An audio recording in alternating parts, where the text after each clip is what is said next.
அந்த சிறு தெய்வங்கள் இருக்குல்ல, அது என்றைக்குமே தீட்டு பார்க்காது, ஜாதி பார்க்காது. அது மனிதர்களுக்கானது. அந்த சிறு தெய்வங்களுடைய கோயில்கள் தான் வந்து அன்றைக்கி திறந்திருக்குன்னு அவர் சொல்கிறாருன்னு வச்சுக்காங்களேன். நீங்கள் கபாலீஸ்வரர் கோயில் வந்து பார்த்தீங்கன்னா அப்படி பண்ண மாட்டாங்க. அந்த பக்கமாக எடுத்து போக விட மாட்டாங்க. நான் சொல்கிறேன், கபாலீஸ்வரர் கோயில் பக்கத்தில் ஒருத்தர் இறந்துட்டாருன்னு வச்சுக்கோங்க, தீட்டுன்னுவாங்க. கோவிலே திறக்க மாட்டாங்க.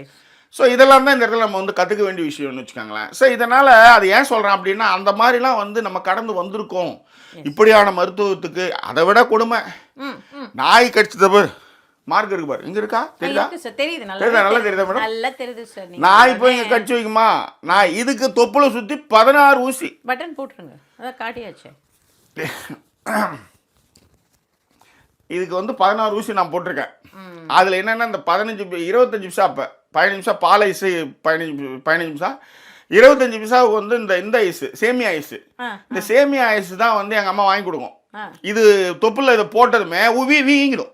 ஓகே ஓகே, தொப்புள் வந்து இவ்வளோ பெருசு வீங்கிடும். இப்போ இந்த வீக்கத்தை நீங்கள் கண்ட்ரோல் பண்ணணும்னா என்னன்னா, இந்த ஐஸை தின்ட்டு இந்த ஐஸ் சாறு இந்த சேமியாலாம் போனதுக்கப்புறம் பனி கட்டி தானே இருக்கும், அதை எடுத்து அதை மேலே வச்சுக்கோ.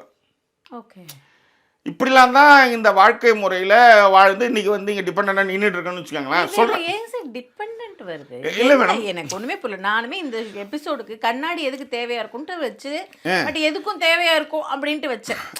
அந்த மாதிரி இந்த எபிசோடுக்கு டிபெண்ட் எங்க வருது? இல்லை சொல்கிறேன், அந்த மாதிரி வந்து இவ்வளோலாம் கஷ்டப்பட்டு இப்படி வந்து நிற்கிறோம் அப்படின்னு சொல்ல வரேன் நான்.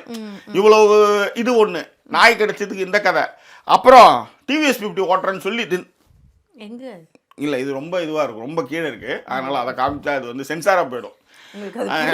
அதனால் இந்த இடத்துல பார்த்தா பட்டையாக இது போய் விழுந்துருச்சு. அந்த சைலன்சர் இங்கே சுட்டு இது இந்த மாதிரி எங்கே பார்த்தாலும் இந்த காலுக்கு கீழே எங்கே பார்த்தாலும் காயம். ஒரு வீட்லேயே இருந்து இல்லை அப்போ இல்லை அதாவது உலகத்தில் ஒரு அப்பங்காரம் வந்து தான் பிள்ளைக்கு அடிபட்டு இருக்கு அப்படின்னா ஹாப்பியாக வர்றது ஒரே ஆள் யாருன்னா மிஸ்டர் வடமலை தான். ஏன் மிஸ்டர் வடமலை ஹாப்பியாக வர்றாருன்னா, ஒண்டாட்டம் வந்தது எங்கேயுமே அதை பார்க்க முடியல, பெற்றது எங்கே எல்லாத்துக்கும் சுற்றிக்கிட்டே இருக்குது.